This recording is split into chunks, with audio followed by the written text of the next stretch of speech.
너희는 그 은혜에 의하여 믿음으로 말미암아 구원을 받았으니 이것은 너희에게서 난 것이 아니요 하나님의 선물이라. 행위에서 난 것이 아니니 이는 누구든지 자랑하지 못하게 함이라. 우리는 그가 만드신 바라 그리스도 예수 안에서 선한 일을 위하여 지으심을 받은 자니 이 일은 하나님이 전에 예비하사 우리로 그 가운데서 행하게 하려 하심이니라. 아멘. 성경 전체에서 강조하는 한 가지의 주제가 있다라고 하면은 그것은 하나님의 은혜라는 것일 것입니다. 우리가 존재하게 된 창조부터 타락한 우리를 구원하시기 위한 그 기나긴 구속사의 이야기들도 다 하나님의 은혜를 말해주고 있죠. 오늘 본문 앞절에 있는 7절에서도 이렇게 말씀하고 있지 않습니까? 이는 그리스도 예수 안에서 우리에게 자비하심으로써 그 은혜의 지극히 풍성함을 오는 여러 세대에 나타내려 하심이라 이렇게 말씀하고 있습니다. 그러니까 역사의 어느 한 시점, 어느 한 순간만이 아니다라는 거죠. 오고 오는 여러 세대에 하나님의 은혜의 지극히 풍성함을 나타내시기 위해서 예수님을 통해서 우리를 구원하셨다라는 것입니다. 사람들이 구원받은 여러분을 보면은 야, 정말 하나님은 은혜로운 분이시구나 라는 것을 알게 하시겠다라는 것이죠. 생각해 보면 정말 그렇지 않습니까? 여러분이 어떻게 이 자리에 지금 나와 있습니까? 우리가 어떻게 이처럼 하나님을 알게 되고 찬양하는 자리에 있게 되었습니까? 앞서 믿은 그 누군가를 보고 하나님을 알게 된 것이죠. 어떻게 저 사람이 저렇게 다른 사람이 될 수가 있지? 저 사람이 저렇게 변화된 것을 보니까 정말 하나님이 살아계신 것 같기는 한데 이런 생각들을 하는 것입니다. 이런 생각을 갖게 하는 그 누군가가 분명히 있었을 것입니다. 그렇지 않습니까? 사도행전이나 바울서신에 등장하는 바울의 간증을 보시면요 마찬가지입니다. 거기에도 그런 내용이 분명히 있죠. 예를 들면 디모데전서에서는 사도 바울이 자신을 이렇게 소개합니다. 내가 전에는 비방자요 박해자요 폭행자였으나 도리어 긍휼을 입었다라는 것입니다. 바울의 존재 자체가 하나님의 은혜와 긍휼을 말해주는 하나의 메시지와 같은 존재다라는 것이죠. 이처럼 구원받은 누군가를 통해서 오고 오는 세대 가운데서 하나님의 은혜가 드러나고 있다라는 것입니다. 그렇기 때문에 하나님의 은혜라는 것을 경험한 사람들은요 있을 수가 없고 또 있어서도 안 되는 한 가지 모습이 있을 수밖에 없습니다. 그것은 바로 이 은혜라는 것과 반대편에 있는 것인데요. 바로 9절에 등장하는 자랑이라는 것입니다. 자랑. 은혜와 자랑이라고 하는 것은 우리가 구원을 말할 때 서로 양립할 수 없는 물과 기름과 같은 것입니다. 은혜를 말한다면 자랑이 있을 수가 없고 자랑이 있다면 그 사람은 은혜가 무엇인지를 모르는 것입니다. 그렇죠? 이 두 가지는 서로 공존할 수가 없는 것이죠. 그런데 사도 바울은 이 문제를 오늘 본문만이 아니라 사실 여러 곳에서 수없이 많이 언급하는 것을 우리는 볼 수가 있습니다. 복음에 대한 말씀을 중점적으로 하고 있는 로마서나 갈라디아서의 말씀처럼 거기에서도 자랑이라는 주제를 항상 빼놓지 않고 이야기하고 있고요. 이 자랑이라고 하는 것이 또 고린도 전후서에 나와 있는 말씀처럼 한 교회 안에 있는 실질적인 문제로 또 부각된 적도 있었습니다.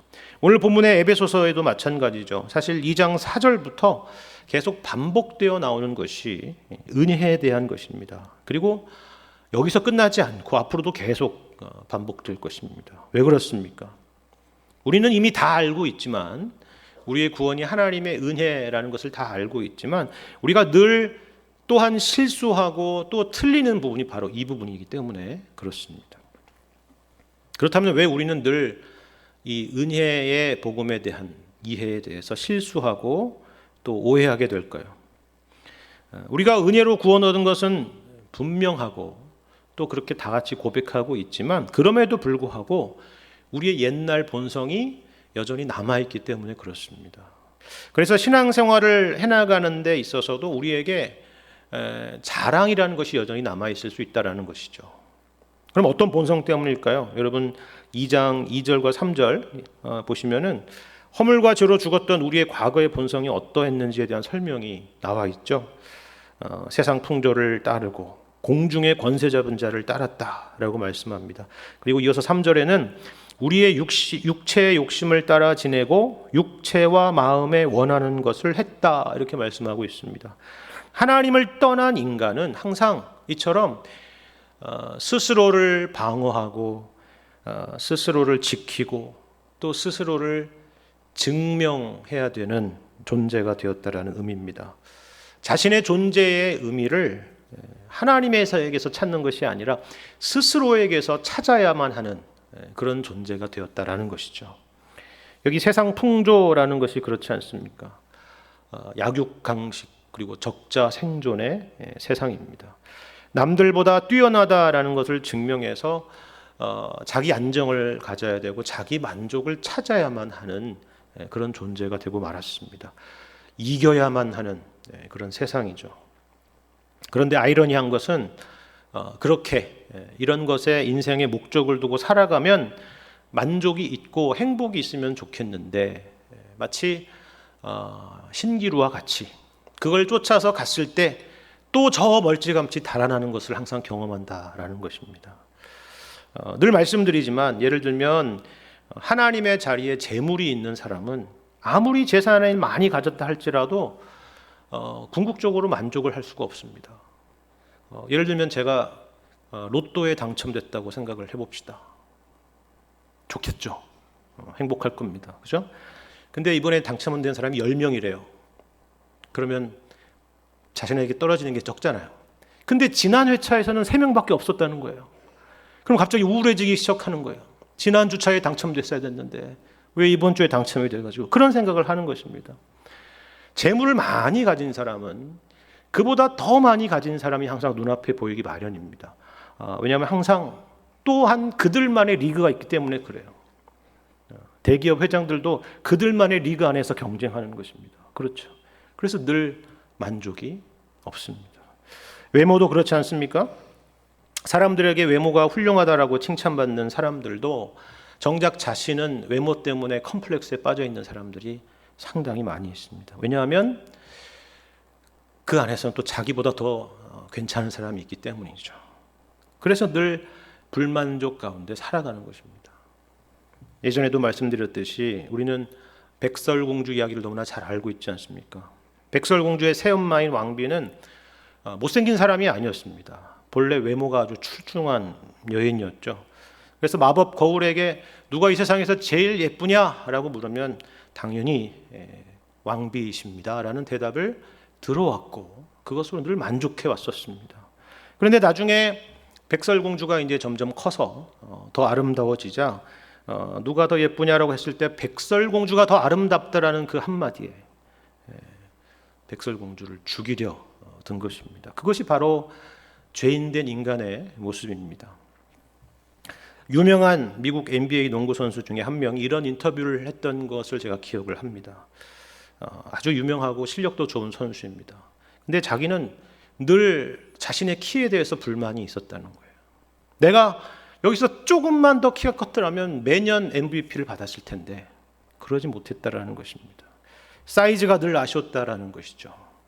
남들이 평생 정말 부러워하는 전 세계 최고의 리그에서 뛰고 있는 선수도 늘 이런 불만족 가운데 살아가고 있다는 것입니다. 이것이 바로 죄인된 인간의 본성이라 하는 것이죠. 하나님이 계셔야 될 자리에 다른 것이 주인 노릇할 때 나타나는 그러한 모습입니다. 그래서 자랑 아니면 반대로 낙심과 절망과 질투인 것입니다. 하지만 복음이라고 하는 것은 모든 사람을 다 공평하게 만듭니다. 똑같이 만듭니다. 세상의 기준이나 이 도덕적인 기준이 설 다리가 없기 때문이죠. 인간은 모두 다 여러분 에베소서 2장 1절에 나와 있는 말씀처럼 허물과 죄로 죽었던 자들입니다. 이것이 인간에 대한 정확한 설명입니다. 여러분, 비교라고 하는 것도 살아있을 때나 의미가 있는 것이지, 여러분, 시체를 두고 서로 비교하는 일은 없지 않습니까? 이 시체가 더 잘생겼다, 못생겼다, 키 크다, 훌륭하다, 그렇게 말하는 사람이 어디 있어요? 그렇죠. 여기에는 아주 차가운 공평이 있습니다. 모두가 죄인이죠. 모두가 소망 없는 사람입니다. 그래서 예수님은 이렇게 말씀하셨습니다. 건강한 자에게는 의사가 쓸데없고 병든 자라야 쓸데가 있다. 내가 의인을 부르러 온 것이 아니라 죄인을 부르러 왔다. 이렇게 말씀하셨습니다. 그렇죠. 우리 중에 그 누구도 내가 구원받을 만해서 구원받았다라고 말하는 사람은 없을 것입니다. 이미 죽은 사람에게 무슨 생명의 근거가 있을 수가 있겠습니까? 그랬던 우리가 지금 이 자리에 있는 것은 전적으로 하나님의 은혜인 것입니다. 이것을 늘 기억하고 이것을 늘 잊지 말라고 성경은 그렇게 어느 페이지를 펴도, 그렇죠? 늘 강조하고 또 강조하고 또 강조하는 것입니다. 처음으로 돌아가야 되고 또 돌아가야 된다라는 것이죠. 우리가 이미 다 안다고 자신하면 안 됩니다. 머릿속으로는 다 알지만 몸이 잘 안 따라주는 것이 바로 이 은혜의 교리입니다. 여러분이 2000년 교회 역사를 살펴보면요, 얼마나 이 가장 중요하고도 기본적인 이 단순한 진리에 수많은 교회들이 넘어지고 또 넘어졌는지를 모릅니다. 대표적으로 16세기 종교개혁이 바로 이것을 회복하자라는 운동이었죠. 솔라 피데, 오직 믿음으로. 솔라 그라시아, 오직 은혜로. 솔리 데오 글로리아, 오직 하나님께 영광을 이라고 했습니다. 왜요? 당시의 교회는 여기에서 한참이나 벗어나 있었기 때문입니다. 그리고 개혁된 교회는 항상 개혁되어야 된다라고 주장을 했습니다. 여러분, 이 말이 무슨 말인지 아시겠습니까?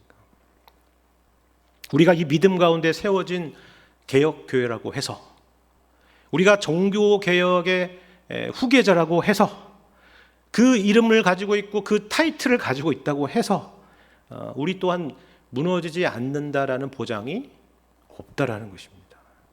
늘 우리가 복음으로 돌아가고 또 돌아가지 않으면 우리도 언제든지 간에 하나님보다 우리 자신에게서 구원의 가능성을 찾게 되리라 하는 것이죠.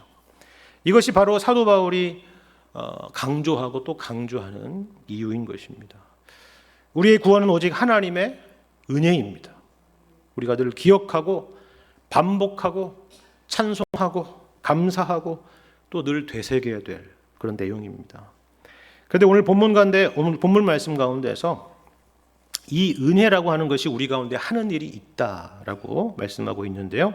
여러분 8절 말씀을 다시 보면 이렇게 말씀하고 있죠. 너희는 그 은혜에 의하여 믿음으로 말미암아 구원을 받았다라는 것입니다. 하나님께서 우리에게 주신 은혜는 믿음으로 이어진다, 믿음을 낳는다라는 그런 의미이기도 하는 말씀입니다. 물론 하나님의 은혜는 당연히 말 그대로 우리가 만들어내는 것이 아닙니다. 대신에 은혜가 우리 가운데 역사할 때에 우리 안에 나타나는 어떤 분명한 변화라는 것이 있다는 것입니다. 그것이 바로 믿음이라는 것이죠. 이 중요한 것은 성경에서 믿음이라고 하는 것은 항상 우리의 믿음의 대상이신 하나님에 대한, 예수님에 대한 인격적인 반응으로서 강조되고 있다라는 사실입니다. 제가 이 말씀을 드리는 이유는 우리가 믿음이라는 것이 교회 안에서만, 그러니까 신앙 안에서만 사용되는 단어가 아니라 일반 세상에서도 이 믿음이라는 단어가 광범위하게 사용되고 있기 때문에 그렇습니다. 그래서 성경에서 말하는 믿음을 우리가 흔히 혼동하기가 쉽기 때문에 그렇습니다. 이에 대해서 특별히 제임스 보이스라는 목사님은요, 성경에서 말하는 이 믿음이라는 것에 대해서 사람들이 일반적으로 오해하고 있는 세 가지의 방식이 있다라고 이야기를 하는데요. 이런 것입니다. 하나는 믿음이라고 하는 것을 일종의 주관적인 감정으로 이해한다라는 거예요. 이 주관적인 감정이라고 하는 것은 성경에 근거한 믿음이 아니라 내가 생각하는 방식대로 믿는 것을 말하는 것입니다. 예를 들면 나는 하나님을 이런 분이라고 생각해 라는 식으로 믿는 것입니다. 성경에서 어떤 부분은 인정하고 또 어떤 부분은 인정하지 않는 식으로 나타나는 것이죠. 나는 하나님이 꼭 그렇게 하셨을 거라고 생각하지 않아. 아니, 성경에 분명히 나와 있는데 하나님이 설마 그러셨을까? 이렇게 생각을 하는 거예요. 나는 내 감정은 하나님을 그렇게 이해하지 않아 라고 생각을 하는 것입니다. 나는 천국은 믿지만 지옥은 믿을 수 없다라고 한다든지, 나는 사랑의 하나님은 믿지만 심판하시는 하나님은 믿을 수가 없다랄지, 그렇게 생각하는 것입니다. 이것이 바로 주관적인 감정의 믿음입니다. 그리고 이런 믿음은 전혀 성경에서 말하는 믿음이 아닙니다. 두 번째 오해는 신념이라고 하는 것을 믿음으로 착각한다라는 것입니다. 여러분, 신념이라고 하는 것 역시 자기에게 초점이 있죠. 성경에서 말하는 사실과는 반대로 내가 사실이기를 바라는 것을 믿는 것입니다. 이것도 물론 바른 믿음이 아닙니다. 세 번째로는 낙관주의를 믿음으로 착각하고 있다는 것입니다. 긍정의 힘, 잘 되는 나, 이런 책들을 여러분 기억하실 것입니다. 다 잘 될 거야, 긍정적으로 생각하자 라고 생각하는 것들을 믿음이라고 생각하는 것을 말하는 것입니다. 물론 성경은 비관주의가 아니라 분명히 낙관주의입니다. 복음이라고 하는 단어 자체가 좋은 소식이지 않습니까? 그렇죠? 하지만 이 낙관주의라는 것과 복음이라는 것이 다른 점은 이 좋다라고 하는 것, 잘 된다라고 하는 것의 의미가 무엇이냐, 그 내용이 무엇이냐에 차이가 있기 때문에 그렇습니다. 왜냐하면 낙관주의나 긍정주의는 성경에서 강조하는 그런 내용이나 의미가 아니라 주로 세상의 기준으로 설명되는 내용이기 때문에 그렇습니다. 하지만 성경에서 말하는 참다운 믿음은 이런 믿음이 아닙니다. 믿음에서 제일 중요한 것은 나에게 초점이 있는 것이 아니라 우리의 믿음의 대상이신 하나님에게 있다라는 것입니다. 예수님께서도 영생은 유일하신 하나님과 곧 그의 보내신 자 예수 그리스도를 아는 것이다, 이렇게 말씀을 하셨죠. 사실 이 말씀 가운데 믿음의 요소들이 다 담겨 있다라고 해도 과언이 아닙니다. 하나님께서 은혜 가운데서 우리에게 믿음을 주시고 믿음 가운데 역사할 때 몇 가지의 변화들이 나타나는 것도 바로 이 말씀 안에 담겨 있다라고 생각을 합니다. 어떤 내용이냐면 이런 거예요. 먼저 1차적으로는 성경에서 하나님에 대해서 그리고 예수님에 대해서 무엇라고 말씀하는지를 분명하게 알려고 하는 것입니다. 은혜로 구원받은 사람들의 여러 특징 중에 하나가 바로 이것이다라는 것이죠. 과거에는 정말 아무런 관심도 없던 성경에 관심을 갖기 시작하는 것입니다. 예전에는 무슨 말인지 몰랐기 때문에 관심도 없었던 성경이 이제는 무슨 말인지 모르기 때문에 성경에 관심을 갖기 시작하는 것입니다. 알고 싶어지는 거예요. 예배에 참석하게 되고 성경 공부에 참석하게 되고 평소에도 성경을 읽게 되는 것입니다. 질문이 생기고 또 누군가에게 묻기도 하는 것이죠. 말씀을 배우고 알아가는 재미가 생기는 것입니다. 깨닫게 되는 은혜가 있게 되는 것이죠.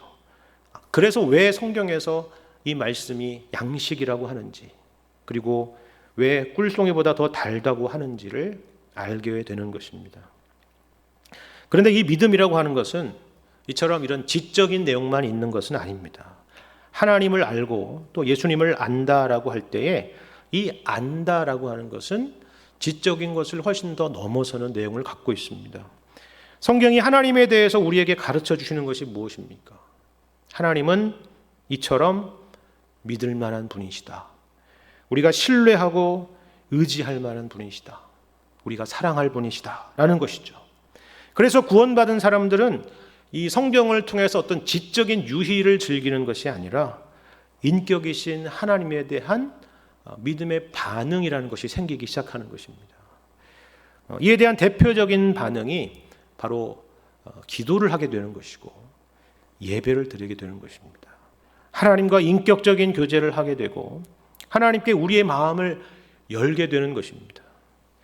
뿐만 아니라 우리가 하나님을 알게 되면은 우리는 또한 하나님께 헌신을 하게 됩니다.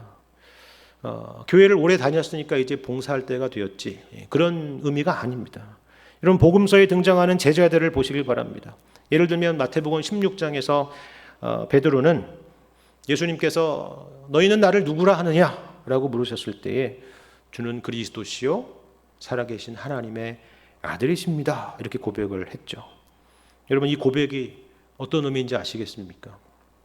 예수님이 내 인생의 주인이 되시고 하나님의 아들이시다라는 고백인 것입니다. 이것이 만일 진실된 고백이라고 하면은 앞으로 주님을 위해서, 예수님을 위해서 어떻게 살아야 되는지는 너무나도 자명하지 않겠습니까? 우리의 창조주요 구원자요 주인 되신 하나님께 충성하고 헌신하며 살 수밖에 없는 것입니다. 하나님이 기뻐하시는 일이 무엇인지, 하나님의 뜻이 무엇인지 하는 것들을 생각하고 거기에 합당한 삶을 살기 위해서 노력을 하게 되는 것이죠. 이것이 바로 우리 가운데 은혜로 역사하셨을 때에 믿음 가운데 있는 모습들입니다. 우리 가운데 일어났었던 일이고 지금도 일어나고 있는 일이죠. 은혜가 이처럼 믿음으로 이어지고 있는 것입니다. 그런데 역시나 여기 8절의 말씀을 보시면 이 모든 것 또한 하나님의 선물이라는 강조가 있습니다. 이렇게 말씀하죠. 너희는 그 은혜에 의하여 믿음으로 말미암아 구원을 받았으니 이것은 너희에게서 난 것이 아니요 하나님의 선물이라 했습니다. 그리고 이어서 9절을 보시면 왜 이것을 강조하는지를 알 수 있습니다. 행위에서 난 것이 아니니 이는 누구든지 자랑하지 못하게 하려 함이라 이렇게 말씀하죠. 무슨 말입니까? 우리 구원뿐만 아니라 믿음 안에서 행해지는 모든 일들도 우리는 자칫하면 우리의 옛 본성 가운데 자기 자랑으로 변질될 수 있다라는 것을 생각해야 된다는 것입니다. 여러분, 정말로 그렇지 않습니까? 교회에서 오래 신앙생활을 하신 분이라면 이게 어떤 의미인지를 아실 것입니다. 하나님의 은혜로 시작되었던 일들이 어느 순간 자랑으로 변질되는 것입니다. 자랑이라는 것이 무엇입니까? 상대적인 것이죠. 내가 너보다 낫다. 내가 너보다 훌륭하다. 이런 생각을 갖는 것입니다. 앞서 말씀드린 것처럼 우리가 믿기 전에는 당연히 그랬죠. 그런데 문제는 우리가 신앙생활 가운데서도 그러고 있다는 것입니다. 많이 성경 지식을 안다는 것이 자랑이 되고 직분이라는 것이 벼슬이 되고 신앙의 연륜이라고 하는 것이 계급이 되고 그리고 여러 섬김과 헌신이 자기 증명과 교만이 되어버리는 것이죠. 사실 신앙이 깊으면 깊을수록 그리고 주님을 알면 알수록 사람들이 참 다가가기가 쉬운 사람이 되어야 되는데 그러지 못하는 경우가 너무나 많이 있는 것입니다. 오히려 그 사람 옆에는 정말 가기 싫은 그런 사람들이 있지 않습니까? 하지만 예수님을 생각해 보십시오. 예수님이 누구십니까? 예수님보다 높으신 분이 어디 있어요? 그렇죠. 예수님은 하나님의 아들이 아니십니까? 그런데 여러분, 성경에서 뭐라고 말씀해요? 어린아이들이 예수님 곁으로 모여들죠. 죄인들과 아픈 사람들과 연약한 사람들이 예수님 곁에 머뭅니다. 왜냐하면 거기에는 은혜가 있기 때문입니다. 그렇죠. 마치 따뜻한 불길에 사람들이 모이는 것처럼 모이는 것입니다. 반면에 바리새인들은 어떻습니까? 그들만큼 성경을 많이 아는 사람이 어디 있습니까? 그리고 그들만큼 대대로 신앙의 충절을 지켜온 사람들이 또 어디 있어요? 하지만 그들 곁에는 사람들이 없습니다. 여기에는 은혜가 아니라 구별이 있고 자랑이 있기 때문입니다. 여러분, 바리새인의 기도 아시죠? 하나님이여, 나는 다른 사람들 곧 토색, 불의, 간음을 하는 자들과 같지 아니하고 이 세리와도 같지 아니함을 감사하나이다 라는 식으로 기도하는 사람 곁에 누가 있고 싶겠어요? 그죠? 신앙생활이 은혜로 나타나지 않고 자랑으로 나타나는 사람들의 공통적인 모습입니다. 주변에 사람이 없습니다. 그런데요, 사실 이 자랑이라고 하는 것은 두려움이라는 것의 또 다른 모양이라는 것을 아셔야 됩니다. 사실 자랑이라고 하는 것은 일종의 자기 방어입니다. 스스로 안전하다라고 확인받고 싶어하는 인간적인 몸부림이죠. 예를 들어서 바울 당시에 유대인들은 자신들이 할례받은 사람들이라고, 자신들은 율법을 지키는 자들이라고 주장했던 이유가 바로 그것이었습니다. 구원의 근거를 자기 자신에게서 갖고 있어서, 눈에 보이는 어떤 것에 구원의 근거를 갖고 있어서 거기에 안심하고 싶었기 때문입니다. 우리의 신앙의 모습에서도 마찬가지입니다. 내가 누구보다도 낫다라고 생각하려고 하는 것은 상대적으로 나에게서 어떤 구원의 근거를 찾아보려고 애쓰는 모습인 것입니다. 하나님이 나를 이렇게 기억하시고 나에게 이렇게 복 주시고 계시고 있다는 근거를 우리 안에서 찾으려는 것입니다. 거기에서 안심하려고 하는 것이죠. 하지만 평안이 없습니다. 여러분, 오늘 말씀은 우리에게 분명히 말씀하고 있지 않습니까? 우리의 구원은 하나님의 은혜요 선물이다. 행위에서 난 것이 아니다. 이는 누구든지 자랑하지 못하게 하려 함이다 라는 것입니다. 근데 여기 자랑하지 말라라고 하는 것은 무슨 자랑 행위 금지와 같은 무슨 율법주의적인 명령이 아닙니다. 여러분, 이 자랑이라고 하는 것이 우리에게 진정한 만족과 기쁨을 가져다 줄 수 없기 때문에 그렇습니다. 그렇다면 무엇이 우리에게 진정으로 복음 안에서 참된 자유와 만족을 가져다 줄 수 있을까요? 그것은 우리가 하나님의 새로운 작품이라고 하는 것을 알 때에 가능한 일입니다. 여러분 10절 말씀을 보시길 바랍니다. 이렇게 말씀합니다. 우리는 그가 만드신 바라 그리스도 예수 안에서 선한 일을 위하여 지으심을 받은 자니 이 일은 하나님이 전에 예비하사 우리로 그 가운데서 행하게 하려 하심이니라 말씀합니다. 우리가 누구인지를 알아야 된다라고 지금 말씀하는 거예요. 우리가 누구냐? 우리는 그가 만드신 바라 했습니다. 우리는 특별히 이 표현을 언뜻 보면은 이게 무슨 의미인지 이렇게 참 그 의미를 깊이 알아차리기가 쉽지가 않은데요.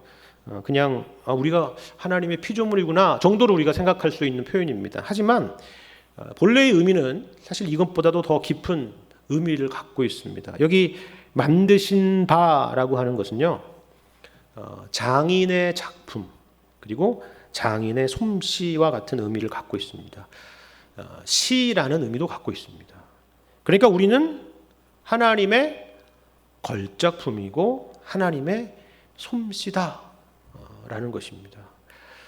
여러분, 제가 그림을 그리는 것과 고흐와 같은 사람이 그림을 그리는 것은 비교할 수가 없겠죠. 어떤 작품을 사고 싶겠어요? 아니, 사고 싶은 건 아니겠다. 비싸니까. 그렇죠? 어떤 작품을 공짜로 준다면 갖고 싶겠어요? 제가 그린 그림을 갖고 싶겠어요? 아니잖아요. 그렇죠? 훌륭한 사람이 그린 그림을 갖고 싶을 것입니다. 제가 대충 도자기를 만드는 것과 정말 이 도자기의 장인이 도자기를 굽는 것은 비교할 수가 없을 거예요.